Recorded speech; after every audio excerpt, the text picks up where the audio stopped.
miliar dolar buat bangun pusat data pertama di sana. Terus Indonesia kebagian apa? Kebagian hikmahnya. Indonesia babak belur diri investasi asing kalah bersaing dengan negara tetangga. Indonesia sering kalah bersaing dengan Vietnam dan Malaysia dalam perebutan investasi asing. Faktanya, yang berhasil mendapatkan investasi senilai $2 billion untuk membangun pusat artificial intelligence bukan Indonesia, tetapi Malaysia. Jadi pusat otaknya, intelijennya, data centernya dibangun oleh TikTok ByteDance di Malaysia. Wow, ekstrim. Respect. Kita ini harus respect. Banyak orang yang gue lihat orang Indonesia itu coba bisa ngata-ngatain Malaysia tapi nggak bisa belajar. Kok mereka bisa?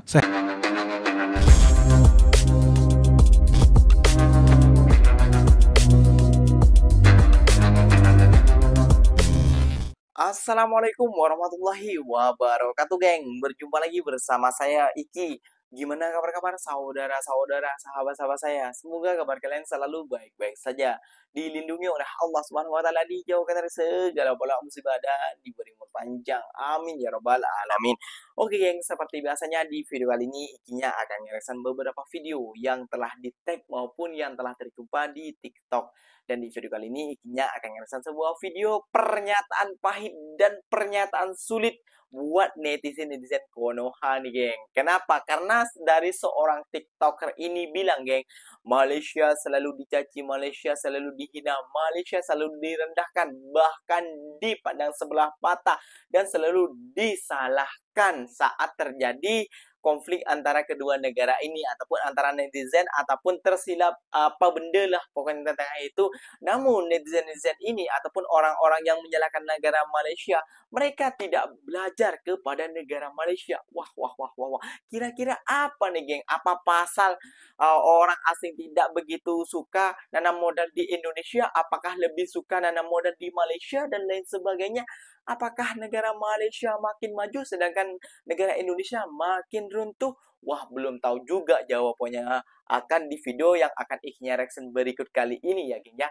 Oke, geng, nggak usah berlama-lama, jom kita simak videonya seperti apa. Namun sebelum simak, jangan lupa dulu dong, geng, sokong channel ini dengan cara apa? Subscribe, like, comment, and share-nya. Apapun benda silahkan komen di bawah. Janji jangan bergaduh. Oke, kita simak dulu videonya. Let's go. Orang asing tidak begitu suka nanam modal di Indonesia karena mungkin masalah kepastian hukum, masalah terlalu banyak tikus di sini dan lain sebagainya, tidak bersih rumah ini sehingga mereka jarang mau yang datang ke Indonesia. Bayangkan, selama Indonesia merdeka, rata-rata investasi asing ke Indonesia per kapita less than $100. Vietnam yang baru membangun tahun 90, rata-rata investasi asing ke Vietnam $400 sekarang ini. Singapura, jangan ditanya, hampir $2 juta per kapita. Bagaimana ini keluar dari persoalan ini? Kita memerlukan investasi, kita memerlukan likuiditas perekonomian.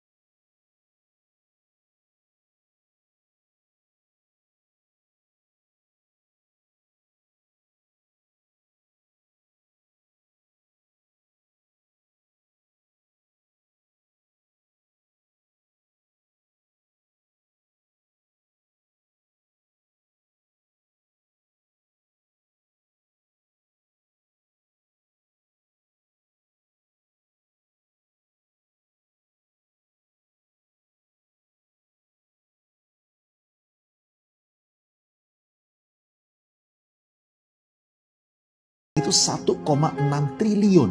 Jadi yang fiktif itu 40%-nya. Di 2024 sampai September yang real itu 2,6 triliun. Tapi yang dilaporin ke investor itu 12,3 triliun. Artinya 80%-nya itu transaksi fiktif. Setelah mereka berhasil fundraising, mereka itu ngebagi-bagi duit sebagai fundraising bonus. Angkanya itu 21 miliar. Ngebagi-bagi bonus, duit hasil nipu investor. Lagi-lagi Indonesia di skip. Kalian tahu nggak? Google baru aja investasi $1 miliar di Thailand untuk ngebangun infrastruktur digital. Dan sebelum ke Thailand, Google udah duluan investasi Malaysia sebesar $2 miliar buat bangun pusat data pertama di sana. Terus Indonesia kebagian apa? Kebagian hikmahnya. Ya, mau gimana lagi, investasi asing emang jadi kunci buat gerakin pertumbuhan bener ekonomi di suatu negara. Tapi sayang, dia tuh datangnya nggak segampang minta jabatan ke bapak. Seenggaknya ada 5 faktor lah yang nentuin. Mulai dari pertumbuhan ekonomi, stabilitas makro, faktor nilai tukar, kepastian hukum, sama pemerataan infrastruktur. Dan kelihatannya faktor kepastian hukum di Indonesia ini nih yang bikin investor asing jadi ragu buat masuk. Ini nggak cuma Google doang loh. Udah banyak banget investor asing yang nggak jadi invest ke Indonesia. Sebut aja Tesla yang CEO-nya beberapa waktu lalu udah datang ke sini, cuma nggak jelas tuh kabarnya sampai sekarang kayak gimana. Kalau menurut kalian gimana? Kenapa sih investor asing pada nge-skip Indonesia? Komen di bawah ya. Indonesia babak belur diri investasi asing kalah bersaing dengan negara tetangga. Indonesia sering kalah bersaing dengan Vietnam dan Malaysia dalam perebutan investasi asing. Di Vietnam, Apple berani berinvestasi senilai lebih dari 250 triliun rupiah, sedangkan Malaysia mendapatkan investasi 230 triliun rupiah dari 4 perusahaan ternama. Penasihat khusus Presiden bidang ekonomi mengakui bahwa Indonesia sering kecolongan investasi asing. Ia mengatakan jika biaya ekonomi di Indonesia terlalu tinggi karena birokrasi dan izin yang rumit. Selain itu, daya beli masyarakat Indonesia termasuk rendah dibandingkan negara tetangga. Dan yang paling terpenting, pemerintah masih belum bisa mengatasi hambatan utama seperti korupsi. Apakah diperlukan perbaikan regulasi guna mengubah pandangan investor asing? Kenapa sih perusahaan luar negeri itu lebih milih invest puluhan triliun di negara tetangga? Sementara kok Indonesia dikit banget ya diinvest dan bahkan cuma jadi lahan market doang, cuma jadi konsumen doang buat perusahaan-perusahaan besar ini. Well, welcome to ngomongin IT series by 1% part 1. Mulai dari Apple, Google, Microsoft sampai Tesla itu lebih milih buat invest ke luar negeri ya, bukan Indonesia. Bahkan ke negara tetangga kita, Malaysia, Vietnam, Thailand. Nah, sebenarnya ada beberapa alasan ya, mulai dari pertama lokasi, keadaan geografis, kestabilan ekonomi, politik dan hukum. Ini penting banget nih yang poin 3. Dan satu lagi yang mesti kita perhatiin, ini yang individu harus perhatiin, lu perhatiin ya, adalah SDM kita masih SDM rendah, tidak memadai lah knowledge-nya. Apalagi bisa jadi kita tuh termasuk rendah di skill tapi gajinya cenderung mahal kalau dibanding sama tetangga-tetangga. Ya kita tahu lah kemarin-kemarin rame ya 10 juta Gen Z nganggur. Tapi yang jadi pertanyaan adalah emang bener ya SDM kita masih serendah itu? Emang bener ya SDM kita nggak sejago Malaysia dan Vietnam? Emang kita kekurangan skill IT ya? Nah, kita lanjut di part 2 ya. Oracle plans to invest $6.5 billion to establish its first public cloud region in Malaysia, marking one of the largest tech investments in the country. This investment follows major digital investments by other global tech giants like Microsoft, Amazon, and Google in Southeast Asia, driven by the rising demand for cloud services and AI. Oracle's new cloud region will help Malaysian organizations modernize, migrate workloads, and innovate with AI and data analytics. It will also support key sectors including government and financial institutions, enabling them to access local cloud services. Kita selama ini kontribusi kepada TikTok itu luar biasa. Ingat ya, ada ratusan juta penduduk Indonesia cita-citanya menjadi terkenal di TikTok. Terima kasih orang baik. Jadi TikTok itu sangat membutuhkan Indonesia karena kita downloadernya terbesar di Asia Tenggara. Kok bisa? Ya karena jumlah penduduk kita paling banyak di Asia Tenggara. Jadi TikTok itu sangat membutuhkan Indonesia. Tapi faktanya yang berhasil mendapatkan investasi senilai 2 billion dollar untuk membangun pusat artificial intelligence bukan Indonesia, tetapi Malaysia. Jadi lu bayangin ya,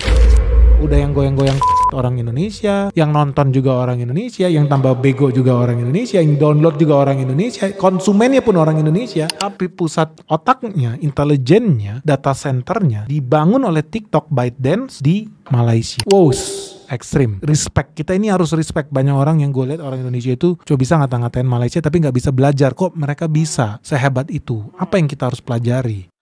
Nah, geng-geng semua paham kan apa yang dikatakan menurut Iki ini adalah SDM tinggi kayak gitu.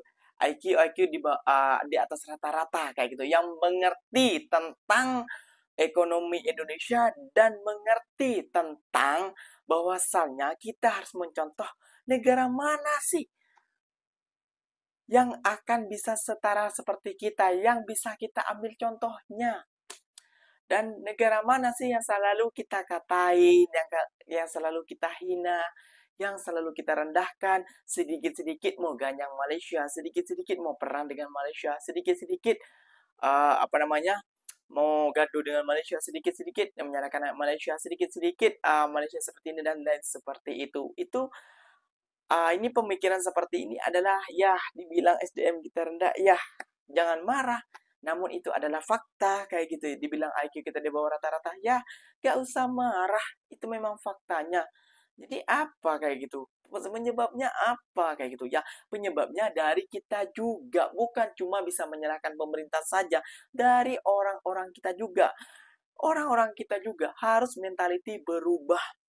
Udah banyak kali Ikinya Kayak gitu ya, geng ya. Kalau kalian mau sejahtera, kalau kalian mau nyaingin ataupun setara dengan negara-negara maju jiran kalian, ya kita harus mentality kita berubah. Jangan cuma taunya nyinyir ini budaya ini, aduh itu tak akan merubah ekonomi kita, geng. Paham tidak? Aduh, masa kalian terpercaya dengan omongan si Apek Kokori dan lain sebagainya yang kayak gitu, yang kayak gini? Wah, Anda ini betul-betul udah dikelabui SDM rendah, geng, kayak gitu ini ya. Lihat, orang pemain TikTok di Indonesia, namun kenapa malah investasi ke Malaysia? Otaknya di Malaysia. Anunya AI-nya di Malaysia. Pikir, geng, pikir. Kayak gitu. Jadi, sambil berpikir, jangan lupa kita jangan mencelah. Sepatutnya kita harus meniru ataupun mencontoh. Kayak gitu ya, geng, ya. Oke, geng, mungkin videonya sampai di sini saja. Semoga video ini bermanfaat dan semoga kalian suka dengan konten-konten ikinya. Terima kasih banyak buat kalian telah komen dan nonton sampai akhir. Silahkan tinggalkan jejak di kolom komentar. Ikinya pamit undur diri dulu. Wassalamualaikum warahmatullahi wabarakatuh, geng. Berjumpa lagi kita di mana di next video. Bye-bye.